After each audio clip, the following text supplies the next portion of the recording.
Hey guys, today we'll be learning how to make more efficient mob grinders. I am making a large map, so if you guys would like to subscribe and hit the notification bell to see when that comes out, I would greatly appreciate it. Real quick, just wanted to say feel free to skip ahead in the video to find what you're looking for. There are 6 mob spawners in the entire game, 2 of which are found in the Nether. Today we'll only be looking at the ones found in the overworld. The 4 overworld spawners include the zombie spawner, the skeleton spawner, the spider spawner, and finally, the cave spider spawner. Personally, I only recommend you ever make grinders for 2 of these, unless they are very close together. You should only really make a skeleton or a cave spider spawner. My reasoning for this is that zombie grinders only produce rotten flesh, which is only used to feed dogs or to be converted into a couple of emeralds. I wouldn't recommend building a regular spider grinder, as spiders are big, which means more big and complex mob grinders. Also, their drops are only alright. String is useful, but you should get enough of it while playing normally. Cave spider grinders do everything spider grinders do, but better. Cave spiders give more XP, are smaller, and less likely to climb walls. And as a bonus, cave spider spawners have a higher chance to generate next to each other, so you could make dual cave spider spawners or more. This is because cave spider spawners generate in mineshafts and not dungeons. I recommend you build a skeleton grinder, as arrows are important in the early game before infinity, and bones are always useful as you can never have enough bone meal. So those are 2 grinders you should consider building in your world. So this is all the spawning spots for a mob spawner. As you can see, they go out 4 blocks in every direction from the mob spawner, and they go up and down 1 block from the mob spawner. One thing to note is that mobs do not need to spawn on blocks. They will spawn in the middle of the air, and if you try to get them to spawn on blocks, it can actually hurt your spawns, so don't build a floor or anything. Where you build your ceilings, your walls, and your floor is actually very important for mob spawns, because let's say you have a skeleton spawner. If a skeleton tries to spawn on the top row of spawning spots and you have a ceiling right above it, the skeleton will actually go through the ceiling when it tries to spawn, and if it does that, it will cancel all spawning, which means even if it's only 1 skeleton going through the ceiling, all of your spawns will be cancelled and you'll have to wait for the next cycle to get any skeletons, which is very hurtful for your spawn rates. The same also applies to spiders, which if a spider tries to spawn on 2 blocks and on this block and it overlaps into the wall, it will cancel the spawn because spiders are 2 blocks wide. When you are building a kill chamber, you have 2 very good options. Now, there is the option of just building a hole into a fire pit or a campfire or whatever.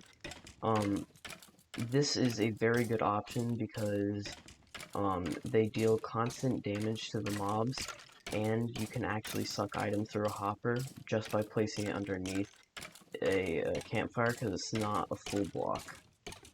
So this is a very good option. Soul campfires actually deal more damage than regular campfires, so if you have a soul campfire, you'll want to use that. Your next option is a little more advanced. It is called a trident killer, and a trident killer works by having a redstone clock that activates pistons and pushes a trident in a circle. This will do constant damage to mobs. Now, when I flick that lever, it activates this dropper, which activates this which the observer detects this dropper activating, which powers both this piston and the dropper.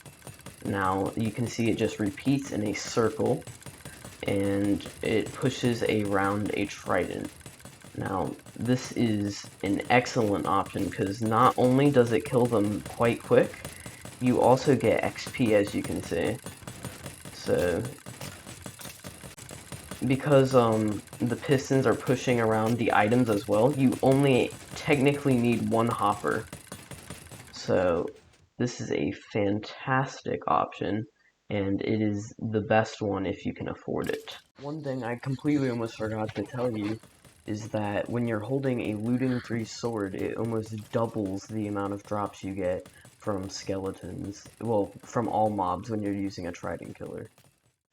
Okay, so you have two types of water streams for both kill chambers that I've showed you. And I've only shown you two kill chambers because these are just the best ones, because the campfire, it makes item collection really easy and it's very good for the early game, and the trident killer is just the best for like any farm. So the way that this one works is you just place a water bucket in every corner and it pushes all the skeletons into one hole where you can, kill them, which is very good for the campfire option, not so good for the trident killer. However, there is a better one you can build for the trident killer, which is simply to place one water bucket right here in the corner and have two layers. So this goes out 7 blocks, and it's a little hard to see because of the blue glass. I don't know why I chose that, but yeah, it pushes them all down into a 4x4, which is excellent for a trident killer. Hey guys, now I'll be walking you guys through how to build the mob grinder itself. I'll be using the trident killer so I can explain anything you might be confused about. In survival mode, the first thing you'll want to do is obviously light it up, but then you'll want to count out how far on each side it goes. So you need to make sure the walls are 4 away from the spawner on all sides. So you just start, placing blocks and finding out where you need to build your walls. Now that you can see how far you need to go, you just start breaking down all the walls. Okay, so I cleaned up the walls and ceiling a little bit. So now the next step would be to start digging. You'll want to go down about 4 blocks. 1, 2, 3, 4. Now this right here will be your bottom layer where you'll put your water stream on top of. Okay, so now that you've dug out your enough space for your mob grinder, the next step would be to decide, well, one, what kill chamber you're going to use. Like I said, for this one I'm going to use a trident killer, and I'm going to want the trident killer to be in this corner. So my next step would be to place out a platform for the water streams, and it goes out 7 blocks. So you'd go out like this, 3, 6, 7, 2, 3, 4, 5, 6, 7. And then from there you just connect them all up like this.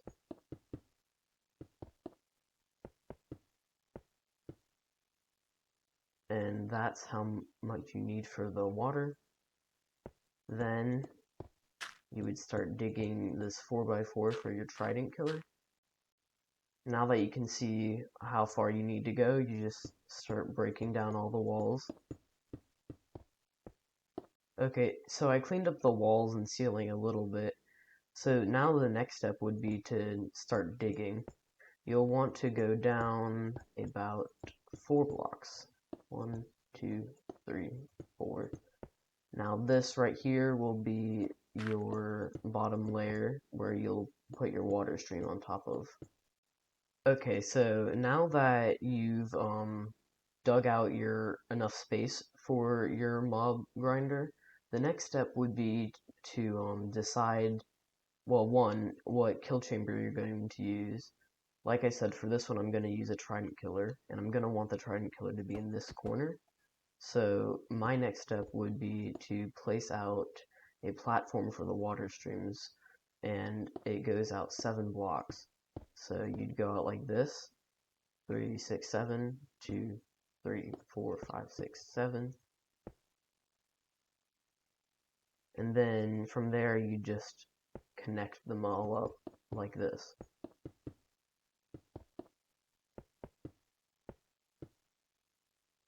and that's how much you need for the water. Then you would start digging this 4x4 for your trident killer. You're going to need a sign or a button for there to prevent the water from flowing over. Okay, so this is everything you're going to need to build the trident killer. You'll also need blocks, obviously, to build the rest of the trident killer. Okay guys, what you're going to want to do is dig out a hole like this where you have these 4x4 faces open, and I've gone ahead and placed a hopper leading into a chest. If you have enough iron, you might want to use a hopper minecart underneath these blocks instead, because occasionally XP can get stuck in these hoppers. So yeah, that's just something you should keep an eye out for. The next step would be to place your pistons, which would go like this. And then you're going to want to have a solid block on top of each piston. I'm using iron just so you can see which ones you need solid blocks for. And in every single corner right here, you're going to want to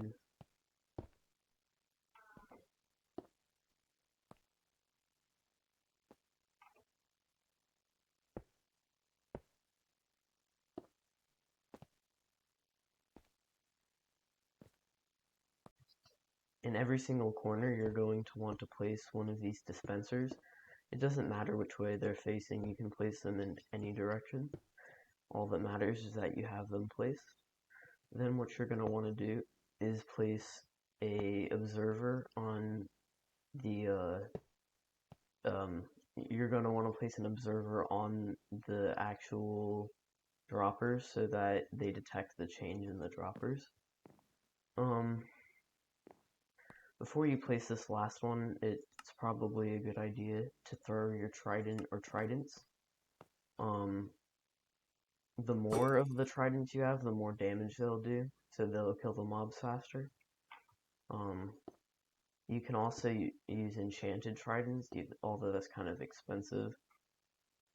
But yeah, those are just ways to increase the damage. Okay, so now I'm going to place this last observer, and then what you're going to want to do is place a lever right here on this block.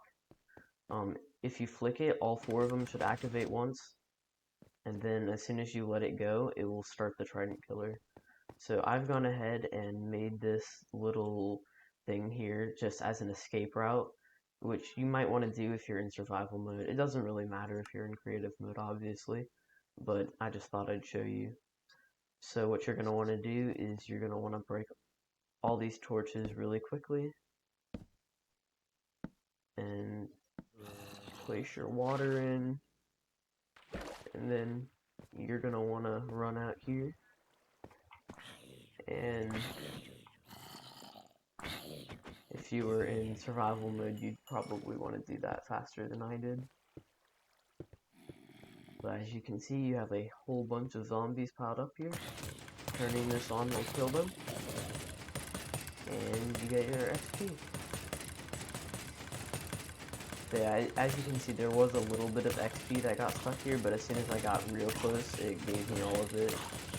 So again, you might just want to use a hopper minecart instead. Hey guys, thank you for watching all the way to the end of the video. Please hit subscribe if you found this tutorial useful.